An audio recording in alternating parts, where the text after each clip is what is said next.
Hi, Math here. I can't stop playing Yakuza Kiwami 3 because these kids keep beating me at reversi. We've talked about how Yakuza Kiwami 3 isn't the most celebrated title in the series, despite releasing as a way to commemorate Yakuza's 20 years of Tiger Drops. From the controversial replacement of Hamazaki, cut contents that no one asked for, and of course the plot twist ending that sent the fandom into complete hysteria. Thankfully, we have Gang of Dragons right on the horizon. Oh no. Anyway, it's a bit unfair to say that Yakuza Kiwami 3 is a terrible game because of this still valid criticisms, when in fact, it is a very fun game. Yes, the story in the end will make you scratch your head, though the journey was worthwhile with all the cozy, uplifting, gripping, exhilarating, and gleeful moments. A true Yakuza game experience. So here's everything Yakuza Kiwami 3 did right. But before that though, if you lost in Dragon Reversi against Taichi, then like this video and join Otaku Define for more Like a Dragon content. Let's start with a very obvious thing that Yakuza Kiwami 3 got right, the combat. I cannot stress this enough when I say that the biggest problem of the original Yakuza 3 is how simple, yet tedious its combat design is. The root of it all is how the enemy AI was programmed to block most of Kiryu's attacks. Goons frequently throw up guards, bosses can even break combos by blocking, and you're lucky if Kiryu lands at most 2 attacks. Guard Kuza isn't just a meme. It's a perfect description for Yakuza 3's flawed combat system, leaving players to use a very simple, yet boring strategy. The OG's combat system is such a weird phenomenon from a series known for pushing the technical limits of a brawler-type game. This is also why fans of the series have been requesting for a remake of Yakuza 3. And yeah, we did get a much better combat system in Kiwami 3, not like the bar is too high to not accomplish that, but Kiwami 3's combat is so much better than you think. Not only did we get a smarter AI that has more than blocking techniques to make the fight challenging, but the varied enemy fights and movesets made encounters fun and not feel repetitive. The boss fights also got revamped, so instead of relying on the boring strategy of Yakuza 3, we're given a banquet of fighting mechanics that made the game replayable. On top of that, Yakuza Kiwami 3 even introduced a new fighting form for Kiryu with the Ryukyu style. While I wasn't a massive fan of it at first, for how strange it looks on Kiryu, especially when using it in Kamurocho, eventually I grew to love it, given how versatile this form is. RGG Studio truly showed here why they are the go-to developers for beat-em-ups. And come on, Kiryu having an Okinawan martial arts suits him given how Yakuza 3 is about Kiryu choosing to make it his one true home together with the orphans. Also, this particular hit action just tickles my monkey brain in the right spot. Then of course, we have Mine's Dark Ties fighting style, and his movesets just fits him to a T. At the basics, all of his moves are disciplined and elegant to look at. But when Mine uses his Dark Awakening, he turns into this bloodlusted demon that will maul down anyone standing on his way. With this being Mine's first playable experience in the series, I was actually left wanting more. Which also leads me to think that RGG Studio will do that in the future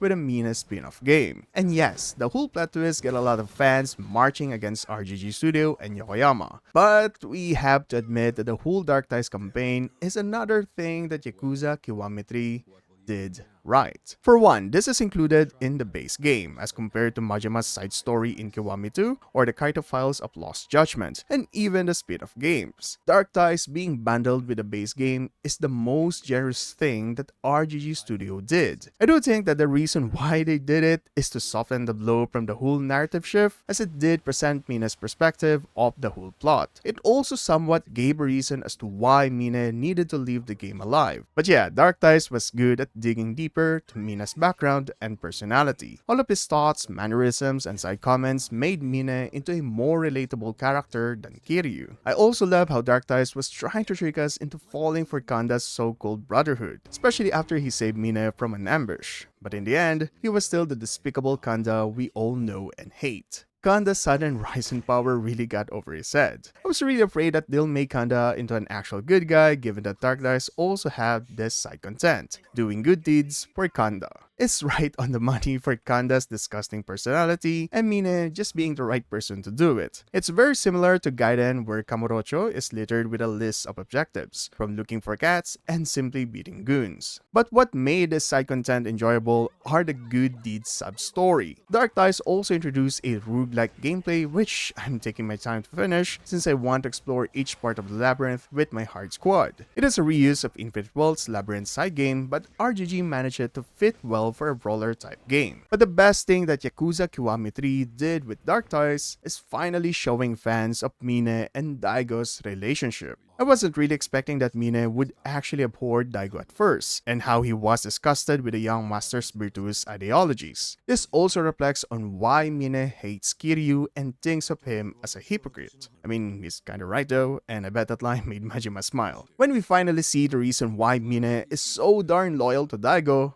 I kinda get it now. If Daigo also did that for me, I'll take a bullet for a guy and jump up a building dragging the shooter. Anyway, I still feel that the ending of Dark Ties could have been better. The whole Daidoji plotline really solid this quiet yet powerful moment of Daigo drinking alone in their favorite bar. A title end screen here could have been a perfect way to close the book of Dark Ties. But hey, RGG wants the Daidoji, so we're getting the Daidoji. Well okay, this plot twist is really ridiculous, but Yakuza games have always involved absurd soap opera-like plot twists. And I have to admit that the Daidoji plotline does open up a whole opportunity for RGG Studio to create more side games or spin-offs that stars characters outside of Kiryu, Ichiban, and Majima. In fact, this is the first time where we actually play a Yakuza character in a Yakuza game. How crazy is that? Now to a more wholesome thing, Yakuza Kiwami 3 got it so right by adding in a side game activity where Kiryu manages the Morning Glory Orphanage. While there are parts of the kid's story that either got removed or revamped, I would say that the storytelling in Kiwami 3 is far more seamless than the original. I do miss meeting Mame for the first time and Ryona's ignorance and character growth with Mitsuo, but the whole cooking quest more than makes up for the rewrites. Kiryu making every recipe named after a dragon is so hilarious and gave more colors to his personality as this goofy dad. Cooking each of the kids' requests felt motivating rather than a long list of fetch quests for ingredients. And every dinner scene is just so wholesome. We also get all sorts of minigames here, from farming to fishing, then to Kiryu making the sound effects while sewing.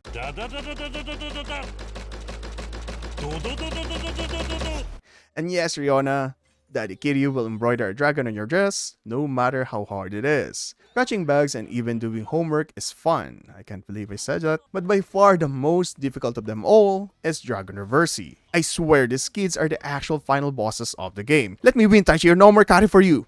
This side game made Morning Glory Orphanage more connected to Okinawa. With a request system and the bonds you build with the people of Okinawa, the story feels even more meaningful. This hits especially hard in the chapter where the orphanage gets destroyed and the whole neighborhood comes together to help. Yakuza 3 has always been close to my heart because of its theme of found family, and Kiwami 3 brings that feeling across even better. Yakuza Kiwami 3 got it right when it decided that the game doesn't only need one new side content, but two. The Haisai Girl quest is just a fun way to blaze through and experience a chaotic combat system. This whole quest reminds me of Windbreakers and Tokyo Revengers minus the over-the-top but boring plotlines. So while those two series fall off harder than Anderson, the Haisai Girl side quest was a welcome change of pace and RGG's unique take on a biker/gangster story. The whole battle mechanic is reminiscent of a Warriors game, taking enemy bases and pushing the advantage towards Kiryu and Tsubasa. While the villains could have used more complexity, it was Tsubasa and her friends that made me like this whole quest. Not to mention, I can throw chickens around to make the enemies experience the Zelda trauma. That said, no matter how many things Yakuza Kiwami 3 got right,